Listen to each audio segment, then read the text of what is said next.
was God's second mistake. A sentence that feels like an emotional bomb. But behind it isn't just emotion, it's philosophy. That quote comes from Nietzsche.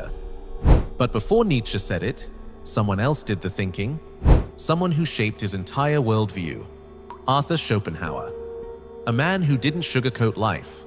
He believed love was a trick, and women were nature's most powerful weapon. Painful? Yes. But we're not here to cancel difficult ideas. We're here to understand where they came from and why they still feel real to so many men today. This video will take you deep into the mind of a man who believed life itself was a trap, and that romance was one of its most dangerous illusions. It won't be easy, but it might be necessary. Welcome to your inner mirror. Let's explore the truth, no matter how uncomfortable. A philosopher without illusions. Arthur Schopenhauer was not the kind of thinker who tried to make people feel good. He didn't sugarcoat anything. He didn't tell people what they wanted to hear. He told the truth, the hard, uncomfortable kind. He believed that life wasn't fair, it wasn't peaceful, and it definitely wasn't logical. According to Schopenhauer, life is ruled by something much deeper than reason or morals, a blind, invisible force that lives inside all of us. He called it the will. But this isn't your willpower. It's not something you control. This will is not personal. It's not emotional. It's a natural force that exists in every living thing. From the smallest insect to the most intelligent human, the will is always working.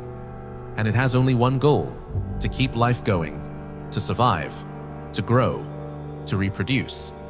That's all it wants. It doesn't care if you're happy. It doesn't care if you suffer. It doesn't care about love, success, or even morality. It just wants life to continue, endlessly. Now here's the painful part. Schopenhauer believed that humans, both men and women, are just tools used by this will. We think we are free. We think we are choosing our careers, our partners, our dreams. But in truth, we are being pulled by the will, like puppets on invisible strings. Even our strongest emotions, love, anger, desire, are not fully ours. They are strategies used by the will to keep the cycle going. Men and women might look like they're making choices, but often they are just acting out nature's deeper plan. This is where Schopenhauer begins building his most controversial ideas, especially about the roles of men and women in this system. And once you understand this idea, that life is not about your joy, but about survival, everything else he says starts to make dark, painful sense. Why we're never satisfied. Schopenhauer believed that we are not truly free. We like to think we are in control of our lives, choosing what we want, where we go, who we love. But deep down, we are being pulled by something deeper. The will. This invisible force inside us, the will, is always working, always pushing us. It's not loud, it's not logical, but it never stops. It makes us want things. And as soon as we get them, it makes us want something else. Schopenhauer said that life is like a pendulum, swinging back and forth over and over between two painful feelings, pain and boredom. When you don't have something, you feel pain, you crave it, you chase it. You think, if I get this, I'll finally be happy. But once you finally get it, you feel good for a little while. Then the feeling fades, you get used to it, you get bored, and then you want something else. So you start chasing again. This is the cycle: desire, pain, satisfaction, boredom, new desire. It never ends. And this is exactly what the will wants. It keeps you running, always moving, never resting, because as long as you're chasing, you're helping life continue. And that's all the will truly cares about. It doesn't care if you're miserable, it doesn't care if you're tired, it only wants you to keep desiring, keep working, keep surviving. Now imagine this in the context of relationships. You fall in love. It feels amazing, passionate, magical, but over time, that passion fades. You begin to notice flaws, you feel restless, maybe you even start to want someone new. That too is the will. It keeps you emotionally chasing. Not because you're broken, but because you are being used by something bigger. Understanding this is painful, but it also reveals why satisfaction never lasts, and why chasing it endlessly only leads to more pain. Woman, the pure agent of the will. So how does all of this connect to women? According to Schopenhauer, woman is not just a person, she is the purest, most direct tool of the will. Not because she's evil, not because she consciously chooses it, but because nature built her that way. Her body, her emotions, her instincts, all of it, Schopenhauer said, was shaped by the will's goal: to protect life and continue the species. Unlike men who may chase dreams, ideas, or higher meanings, women, by nature, stay grounded in the present. They focus on the things that are essential for survival: home, children, security, comfort, stability. Now, this doesn't mean women are shallow or weak. That's not what Schopenhauer was saying. What he believed is that woman's power is practical, emotional, and instinctive. She isn't built to chase abstract truth. She's built to guard life, to keep it going, generation after generation. In his view, that's not a flaw. It's simply her design, her role in the larger system of the will. To Schopenhauer, this wasn't an insult. It was a metaphysical fact, part of the hidden machinery behind life itself. Women, he said, are like nature's protectors. They are the bridge between the will and the real world. Their instincts make them perfect for nurturing, for building families, and for managing daily survival. They are not concerned with grand ideas or eternal truths, not because they can't be, but because the will has given them a different mission.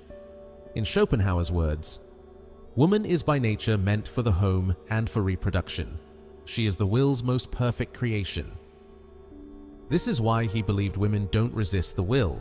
They are the will in its most natural form. They live by it. They express it. They carry it forward through birth, through care, through emotion, and because of this, they hold more unseen power than most men realize. Power not of strength or reason, but of biological influence, emotional pull, and survival instinct. To Schopenhauer, that made woman unstoppable, not by choice, but by design. Man, the one who can resist. So where does that leave man? According to Schopenhauer, man is different. He's not just another tool of nature. He's the only creature who can say no to the will. While woman follows the will naturally, focused on life, survival, and the present moment, man has the strange ability to resist that pull. He can go against his instincts. He can suffer for something that has no survival value. He can fight and die, not for food, not for safety, but for things like honor, truth, or beauty. He can spend years writing a book that no one asked for. He can paint something the world doesn't understand. He can go to war over an idea. He can even give up comfort completely, for a vision, for meaning, for the unknown. This, Schopenhauer said, is man's greatest power, and also his greatest curse. Because once a man sees the will, once he realizes he's been used by it his whole life, he starts to question everything. He doesn't just follow his desires anymore. He begins to ask, why do I want this? Is this really me? Or just the will controlling me? That moment of awareness, that moment when a man wakes up and sees the game, is when he becomes dangerous. Because now, he can choose something higher. He can create. He can rebel. He can deny the will and live for something that goes beyond survival. To Schopenhauer, this is what separates man from all other creatures, including woman. Woman lives for life. Man can live for meaning. She is the force that continues the species. He is the only one who can step outside that system and ask, is this all there is? But this freedom comes at a cost. Because once you resist the will, you begin to suffer in a new way. You feel isolated. You see the world differently, and you carry a burden that others can't understand. But that's what makes man, in Schopenhauer's eyes, not just different, but potentially great. Not because he's stronger, but because he can say no. Romantic love is a biological trap. Now let's talk about romantic love, the thing we're told is the most beautiful part of life. But according to Schopenhauer, it's one of the biggest lies. He believed that romantic love is a trap, a trick played by nature, to get us to reproduce. It feels personal. It feels magical. You think you found the one. But behind the emotion, behind the butterflies in your stomach, there's something else at work. The will. It's not you who's choosing. It's the will choosing through you, using your body, your emotions, and your thoughts to do one thing: create more life. That's it. Schopenhauer said this is why men are attracted to youth, beauty, and softness. Not because it's their type, but because those signs point to fertility, to a healthy woman who can bear children. And women? They're pulled towards strength, money, power, status, not because they're gold diggers, but because nature designed them to look for the best protector, the best provider, someone who can keep them and their child safe. That's what the will wants, and it uses romantic feelings to get it. All the poetry, all the soulmate stories, all the deep emotions, they're just a costume, a cover-up.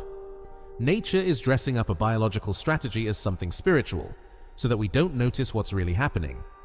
And once the job is done, once a child is born, the illusion fades, the passion dies, the fireworks go out, and you're left with responsibility, support, survival, routine.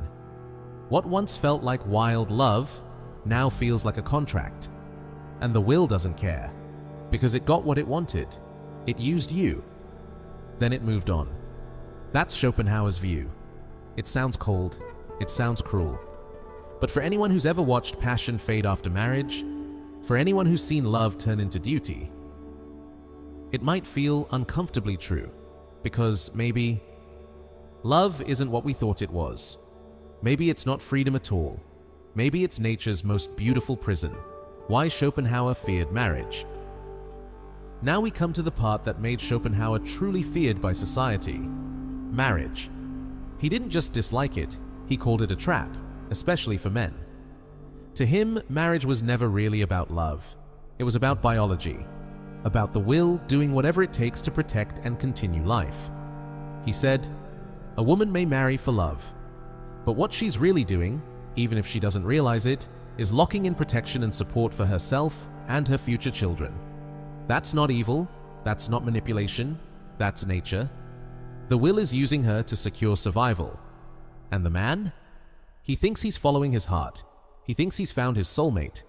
But in truth, he's giving up everything: his freedom, his focus, his mission in life, all for a feeling that, according to Schopenhauer, was never really his. It was planted in him by the will to make him submit. He's not in love, he's being used. This might sound brutal, it might even sound bitter, but for Schopenhauer, this wasn't just a cold idea. It was personal, because behind his theories was a broken heart. The mother wound, Johanna Schopenhauer.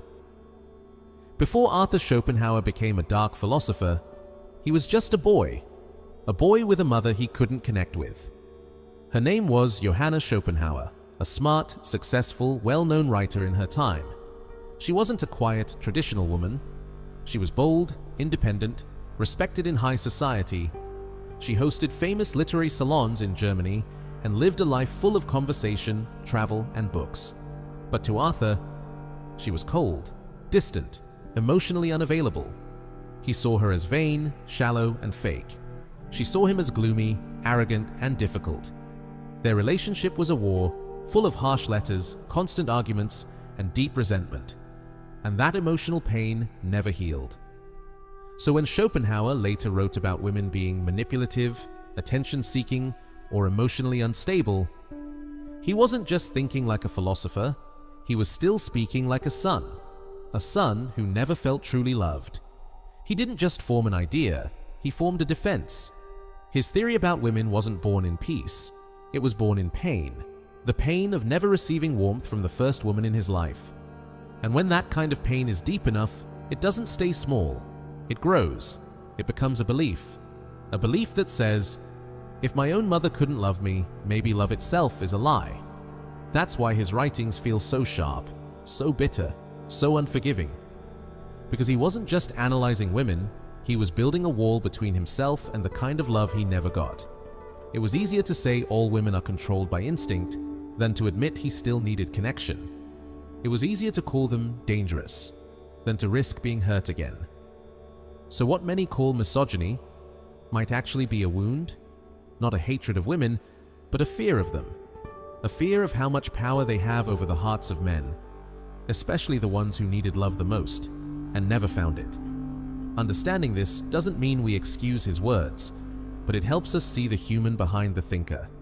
Because at the core of Schopenhauer's coldest ideas, there was once a boy, trying to make sense of why his mother never held him the way he needed. The final warning to men.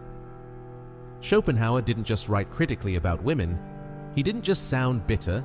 He was something even more vulnerable. He was afraid, not because he thought women were dangerous in a violent way, but because he saw them as the most powerful tool used by the will, the invisible force that keeps life going. And what was that tool? Desire, especially sexual desire. Schopenhauer believed that desire was the trap. He said a man can be intelligent, disciplined, focused. He can build a life full of meaning. He can find his mission, his direction, and walk with strength.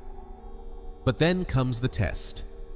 A woman enters the picture, not with weapons, not with force, but with beauty, emotion, seduction. And suddenly, everything begins to fall apart. The man forgets who he was. He gives up his mission for a moment of connection. He trades his direction for the feeling of love. He tells himself he's following his heart, but in truth, he's being pulled by the will. He doesn't see it, but he's losing everything. His clarity, his strength, his edge. He starts to orbit around her. He becomes needy. He loses the very thing that made him attractive. His independence, his purpose, his focus. And the worst part? She notices. She feels the shift. And slowly, silently, she loses respect for him. Not because she's cruel, but because a woman cannot deeply love a man who doesn't have his own center. A man without purpose becomes a man she cannot trust. And that is the final tragedy. Not that he loved, but that he lost himself in that love. Schopenhauer's warning is cold, but it's clear. Desire is not always your truth. Sometimes it's the will, using you to serve life, not yourself. And if you're not careful, you'll give everything you've built for something that was never truly yours. This doesn't mean you should hate women. It doesn't mean you should fear love. It means you must know yourself and never give up your mission for a feeling, no matter how intense it is. A woman can walk beside you, but she should never become your destination, because the moment you make her your whole world, you risk losing the man you were born to become. The two forces inside. Every man. Schopenhauer believed that inside every man, there are two competing forces. One is the animal, driven by instincts, by desire, by emotion. The other is the thinker, the man who sees clearly, who chooses his path, who follows meaning instead of impulse. And most men, they never realize this battle is happening. They think they're free, they think their choices are their own. But they're not. They're being used by the will, pulled by invisible instincts, especially when it comes to women and love. They think they've found the one, but what they've really found is a biological magnet. The will wants life to continue, and it uses romance, emotion, and sexual attraction as bait. This is why so many men fall. They stop being thinkers, they stop being leaders, they become servants of the will, chasing pleasure instead of purpose. And the result? They become weaker, not stronger. They lose their edge, their clarity, their direction. Schopenhauer's brutal message wasn't to reject love, but to see through it, to know the difference between a choice made from truth and a decision made under the influence of the will. If you don't see the game, you'll play it without knowing. But if you do see it, you gain something rare: freedom. Not freedom from love, but freedom from being blindly controlled by it. And that's the only kind of freedom that matters. Final words. Don't blindly trust your strongest emotions, not without first asking yourself, are these feelings truly mine, or is something deeper controlling me? This isn't about hating women. This isn't about avoiding love.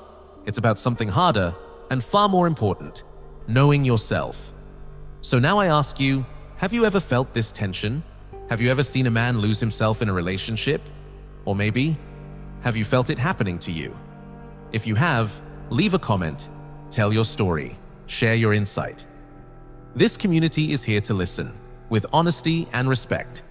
And if you've made it all the way to the end of this video, type "will" in the comments. That's our silent code, our way of saying, I see the game now, and I won't be a pawn. If this message hits something real inside you, like, subscribe, and share this video with someone who needs to hear it.